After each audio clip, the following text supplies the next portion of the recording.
Jimmy Butler and the Miami Heat, their ongoing feud continues. Very unfortunate for me and my fellow Heat fans. Monday, Jimmy was suspended indefinitely without pay. This is probably the, third or fourth suspension that he's had since the beginning of January. Cam, yeah. Being the resident Heat fan that you are, I think I'd love to know, where do you stand on this whole thing, right? Like, he's finally been suspended indefinitely. Yeah. Like, do you have a stance? Do you have a side that you're like pulling one way or the other towards? I mean, between like getting rid of Jimmy and keeping Jimmy? No, between who's right and who's wrong. Like, is Jimmy right here? Does he have a case, or is Pat Riley the man? Jimmy Butler is doing what he's done in every single situation he's been in, but somewhat worse. I mean, this is not anything new, but the style he is doing it in is new. And the fact that he believes that this temper tantrum is warranted is the most excruciating part. This all started because Jimmy Butler wanted a contract extension. He wanted like 2 years and close to $60 million. And Pat Riley said, Jimmy, listen, pal, love you to death, but you're not worth that. You're in your mid to late 30s. You're not getting that time back. You are not healthy all the time. Can't do it. Jimmy Butler played 52 games per season on average in his 6 years. Most players who are asking for $48 million plus a year are playing minimum 55 to 65.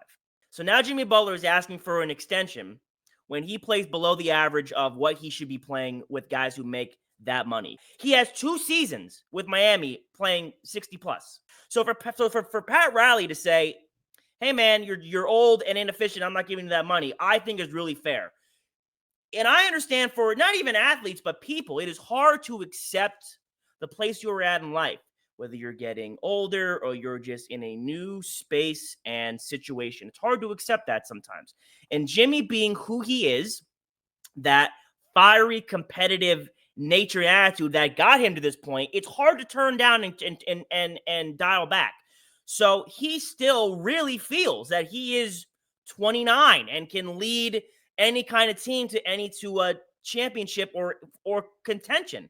And if I am another team's GM, Steve, why would I want to, after what I've seen with this ending in Miami, and after what I have seen, how he's left everywhere burned to the ground, why would I feel that he is deserving of this extension or the money that he wants? Jimmy Butler, since coming to the Miami Heat in 2019, he signed a 4-year, $140 million contract, $35 million a year. Goes to the finals, first season off the rip with the Miami Heat. Through those finals, he beats the Pacers, the Bucks, who were the favorites, and the Celtics. Goes to the finals, loses to LeBron. Understandable. Year 2, a little bit of a down year. Goes to round 1, loses in 4, gets swept. During that next week, he's asking for help. He says, listen, we need a little more help. We need to bolster up the roster. Instead of help, they gave him an extension. So the extension was 3 years, $146 million, made him $48 million a year. So then year 3 comes along. Jimmy loses a heartbreaker of a series in the conference finals to the Celtics, loses in 7 games. Once again, after that series, says, guys, we need to bolster up the roster, asks for help. Crickets from the Heat organization. Pat Riley, and you and me have talked about this. He has done nothing to get him help, right? And this is a reoccurring theme. So year 4, he takes you back to the finals, and he loses to Jokic, the best player in the world. No shame in that. You lose to LeBron, you lose to Jokic, while you've been asking for help from your organization. Now, Jimmy Butler in year 5, he got hurt, but he once again asks for help. He says, guys, we need more. If we want to contend with these other organizations in the East that are making acquisitions and making big moves and making trades, Pat Riley, you need to get me some help, man. I'm giving you everything I got. Now in year 6, the Heat have still made no more impactful moves. And now all of a sudden, they're deciding that they want to move in a Tyler Hero-esque direction. After all of the things that Jimmy Butler has just done for them since he got there. Because you and me have talked multiple times about the blood, sweat, and tears that Jimmy Butler left on the floor. Jimmy Butler is asking for 3 years, $161 million, which would be $53 million a year. Let me give you a few names of guys that are making more money than him, Cam. Bradley Beal, Karl Anthony Towns, Kawhi Leonard, and Paul George just signed a 4-year, $202 million contract. The market is changing. So is Jimmy Butler asking for too much? Or is he just asking Pat Riley to repay him from all of the years of success where he kept the Heat relevant?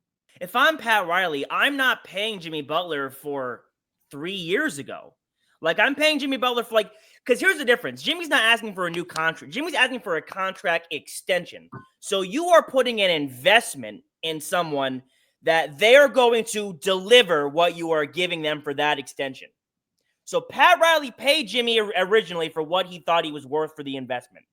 Paid off pretty well based on what you had just told me. Now Jimmy is saying, I want to do more. Give me more. Pat Riley can see he does not have more or an extra level to give. Jimmy's not going to all of a sudden turn 37 and bring us to the finals. And if the problem is, well, we don't have any help, why am I giving my now pool of money for help to Jimmy Butler? Jimmy clearly still wants to be the best player or one of the best players. So yes, if we get him help, he's not going to want help to overtake him. But again, in the last time we made the finals, Jimmy was the worst part. I was on this show being like, let Bam take over the team in this series. Like, Jimmy was not good in that series at all. So why would I want to reinvest in Jimmy Butler after what has just transpired? Is Jimmy Butler still a top 20 player in the league? Right now? No. No. Right now? No, absolutely not. Jimmy Butler's impact comes when the playoffs start, and we all know that. So Jimmy Butler gets a little asterisk next to his name, but I'm not prepared to say that Jimmy Butler is not a top 20 player in the league. Right because now. His impact is not going to show up. Less than 20 games this season. Right, because he's dicking around because he's mad at Pat Riley. They're his own actions. We know he does that. Pat Riley's saying, I don't think, but Jimmy Butler's never been suspended multiple times by the same team in a single, yes, he has forced his way out of everywhere he's been. He has not done this. Like, he has never tanked his trade stock when he's been leaving a team. But in the same right, I also can't name another owner who said to his veteran that's gotten him to 2 finals, 3 conference finals appearances, hey, bud, sorry, we're not going to give you what you want. Most of the time, those guys get what they want because of what they've done for the team and the impact they've given them. So, so you're not going to pay a guy. Pat Riley also has a history. Pat Riley has a history of letting guys walk when their time is done. That's true. No, LeBron left. Everyone knew that was going to happen. Mm-hmm. D Wade wanted money, and at the time wasn't worth it. Let him walk. Mm-hmm. Hassan Whiteside wanted money. Didn't see what was going to happen there. Let him walk. This is what happens with Pat Riley in Miami. So I'm going to trust Pat Riley, the smartest and, in my opinion, best GM in basketball, to understand and analyze what to do with the Heat's money. Like, if Pat Riley is not seeing the future with Jimmy, who am I to say Pat Riley is wrong after I have 30 years of evidence? So Pat Riley is going to get the most out of it. We will see what comes out of the Jimmy drama come February 6th. Listen to the sound. I listen to the sound.